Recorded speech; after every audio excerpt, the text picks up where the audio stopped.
extra time you're spending with us today on the set.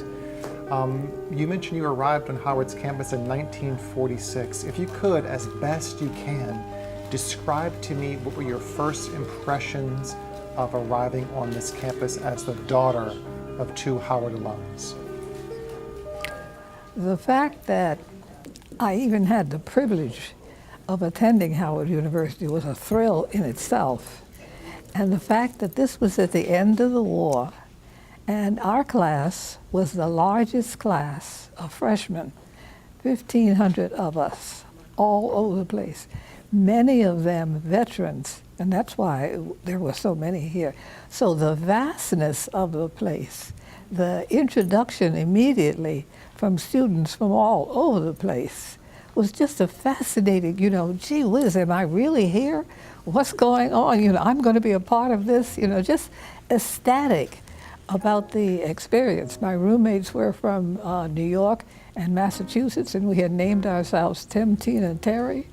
And we lived in Truth Hall, and it was just absolutely mind-boggling to be on Howard's campus at that time. That was really a unique time in the history of even the United States, to say nothing of Howard. Now, speaking in the context of history, you mentioned that your parents were Howard alums. What can you say or share regarding their experience? What did they share with you about coming to Howard? Was there another choice of university to attend other than Howard in your household? I don't know whether there was another choice. My mother was from Pennsylvania. My father had come from Texas. He was a major in business and commerce at the time, and she was a major in sociology and German. And as it happened, that after they were married, the then treasurer, Frederickson, of the, here at Howard, the treasurer of the university, he had some association with the Commerce Department and had positions for 7 African-American men to serve in Panama. And so my dad was one of them, and then 4 of us, 3 of us of whom were born in the Canal Zone. And both Mommy and Daddy were very grateful for their experience at Howard. And until the time that they made their transition, they were in contact with their classmates who were yet on this earth. So they had quite a time as class, and my mother knew, well, I guess that's where I get it from. Mommy knew everybody from everywhere.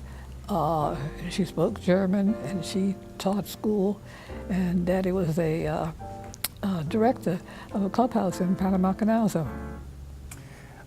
Do you recall what years they would have been in attendance at Howard? Yes, he graduated in 23, and she graduated in 1925. Wow. Allow me a moment to take that in. Being the class of 93, it becomes that much more evident that we are carrying on a tradition of legacy that extends not just to the individual family, but to the community of what Howard University is and its long-standing history of the people and souls that have walked on this campus. Now, getting back to you, you've arrived in 1946, the largest incoming class of any class in the history of the university. There's a palpable energy on the campus. What was it like matriculating from freshman to sophomore, sophomore to junior? What were the classes like, the buildings on campus? Can you paint a picture for me of how it actually looked like at that time you were here? Well, it was quite a challenge, and it was satisfying in that the high school from which I had graduated, most of the people didn't look like me. So to be in a setting where people looked like me was very warm and comforting and nurturing. And the professors that we had were some of the most outstanding. Professor John Hope Franklin was here at the time. Elaine Locke was here. The historian, Dr. Raven Logan, was also here. Arthur Paul Davis in English was here. And so you were always challenged, and even there was Dr. Spratlin in language.